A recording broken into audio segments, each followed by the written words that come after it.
Eu sou o vice-líder do Brasileirão. O líder é o Botafogo. Eles têm Tiquinho Soares. Eu tenho Luiz Soares. E aí, já tá liberado sonhar?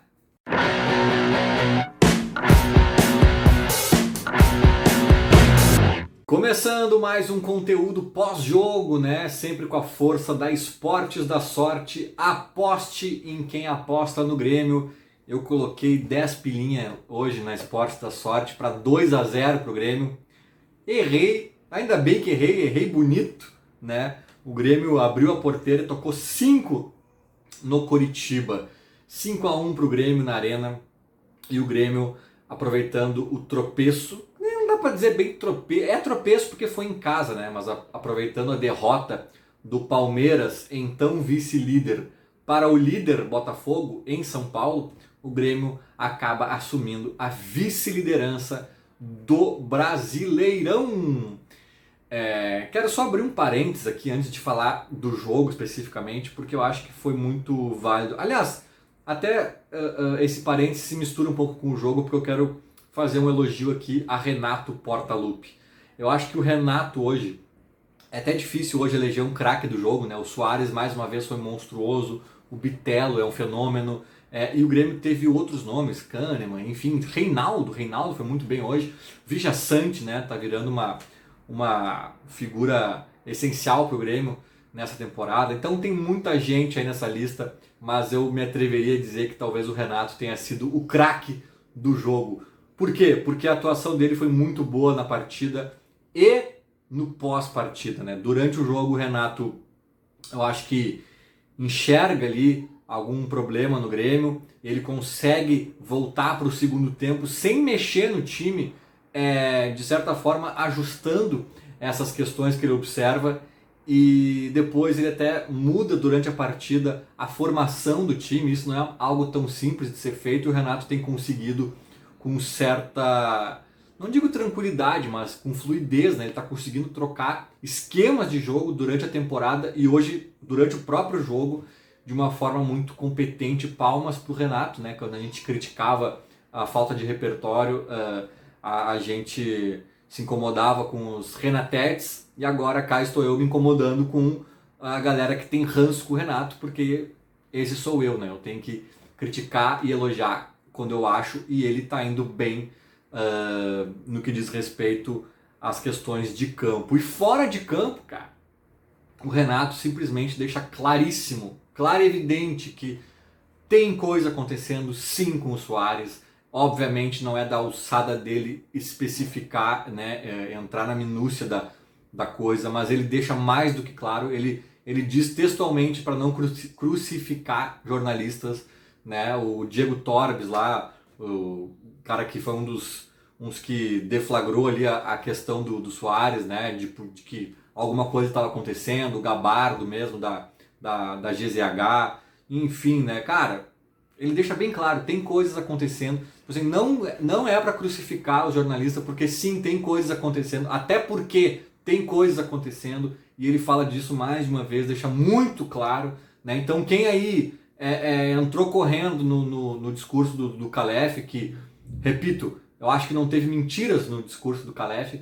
mas o Calef usou um tom mais combativo, dando a entender que a imprensa estava mentindo, né? Dando a entender na minha leitura, mas ele não disse em nenhum momento que alguém estava mentindo, ele só deu a entender num tom um pouco mais áspero e avançando só até certas linhas. O Renato avançou muitas outras e deixou a coisa muito mais clara, até para preservar estes profissionais. E aí que eu acho que o Renato foi gigante.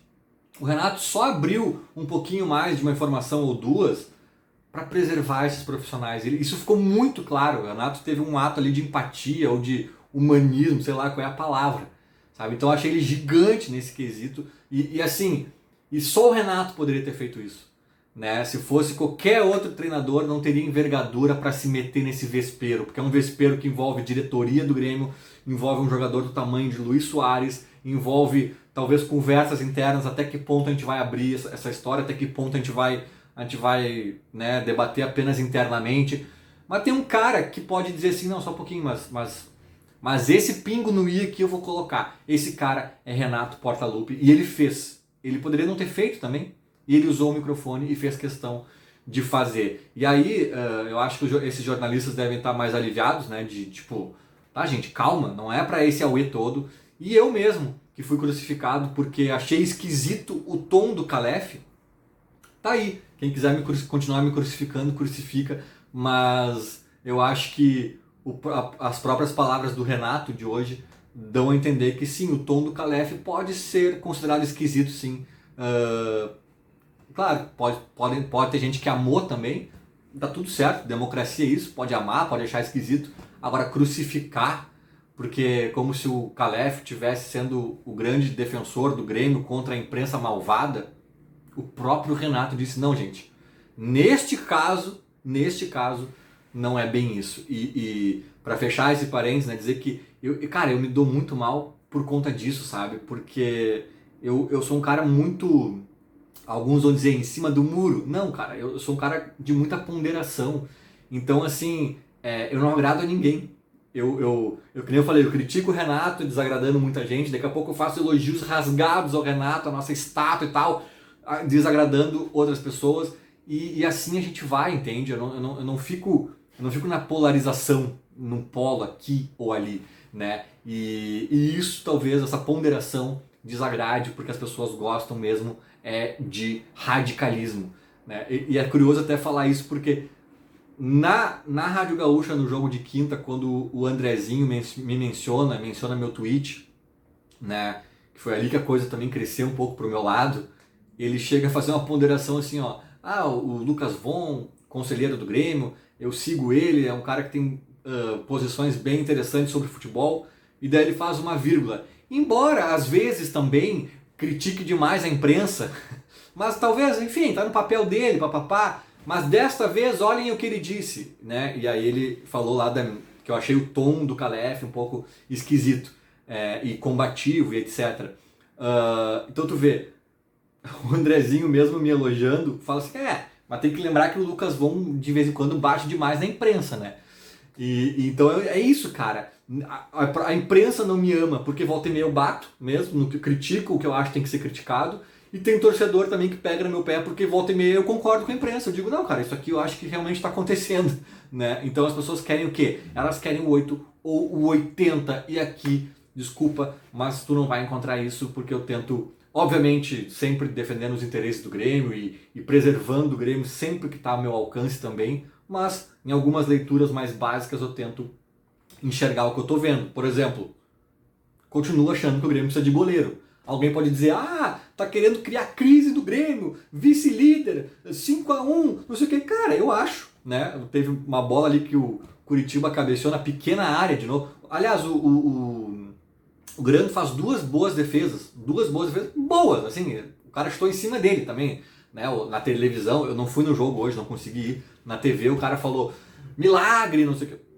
Não foi milagre, tá? Essa discussão eu tenho aí há 20 anos quando se trata de goleiro, mas foram boas defesas que resultaram. A segunda resultou num escanteio. Um escanteio que ele não saiu do gol na pequena área. Depois teve outro lance também que a bola ficou picando na pequena área, ele não sai. Né? O Breno já não tinha saído antes também. Então assim, cara, essa história do goleiro, por exemplo, eu vou criticar e vou desagradar. Muita gente fecha esse enorme parênteses. Na verdade nem foi bem um parênteses, né? Eu já entrei em algumas coisas do jogo aqui. Mas agora falando dele especificamente, que jogo, hein? Que jogo. O Grêmio começa melhor, mas assim, cara, eu vou dizer uma coisa pra vocês. Foi muito parecido em algum nível com o roteiro do América Mineiro na quinta-feira. Né?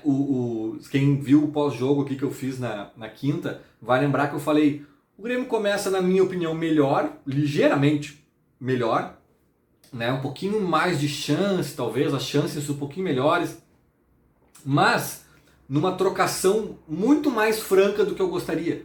Né? Um jogo muito mais lá e cá do que eu gostaria.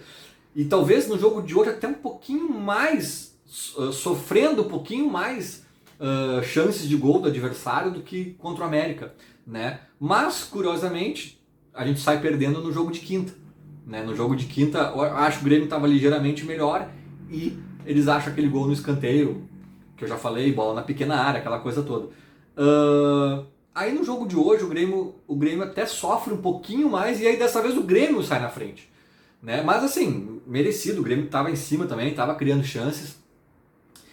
E aí, cara, eles empatam. É essa basicamente a diferença do jogo pro América, na minha opinião. Tem algumas, né? Mas essa é uma das principais, assim, muda a ordem de quem sai na frente e quem busca o empate. Mas o empate posto, cara, a coisa é muito parecida. Porque depois o Grêmio meio que toma conta do jogo e consegue uma vitória razoavelmente não, bem tranquila, né? Nos dois jogos acabou sendo bem tranquila. A grande diferença é que muita gente, e eu mesmo admito, muita gente creditou a tranquilidade conquistada no último jogo, da quinta-feira, à expulsão do jogador do América, do América, né? Tava 1-0 para eles, 34, 35 do primeiro tempo, expulsão. E ali o Grêmio, né, aí toma conta do jogo e vai para cima e vira quase um ataque contra a defesa e o Grêmio consegue virar e tudo mais.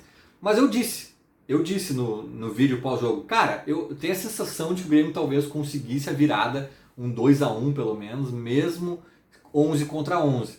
Eu tenho essa sensação, tá? Não botei totalmente na conta da expulsão, mas eu coloquei na conta da expulsão a tranquilidade que o Grêmio passou a viver, né, naquele jogo. Assim, o Grêmio passou a construir uma tranquilidade muito, muito grande naquele jogo do América. E sim, eu acreditei à expulsão. No jogo de hoje, cara, o Grêmio também conquista uma enorme tranquilidade, até mais elástica dentro do placar mesmo. Cara, não teve expulsão. Teve até, na verdade, teve um jogador do Curitiba expulso, já estava 5-1, era nos acréscimos, acho, do segundo tempo, então não alterou nada o jogo. Uma agressão, uma cotovelada, né, no André Henrique. Mas o Grêmio construiu uma nova tranquilidade depois de um início um pouco turbulento, trocação meio franca, lado a lado, aqui e ali, 1-1, né? Isso foi parecido nos dois jogos. E depois disso, cara, o Grêmio começa a abrir e a se achar no jogo.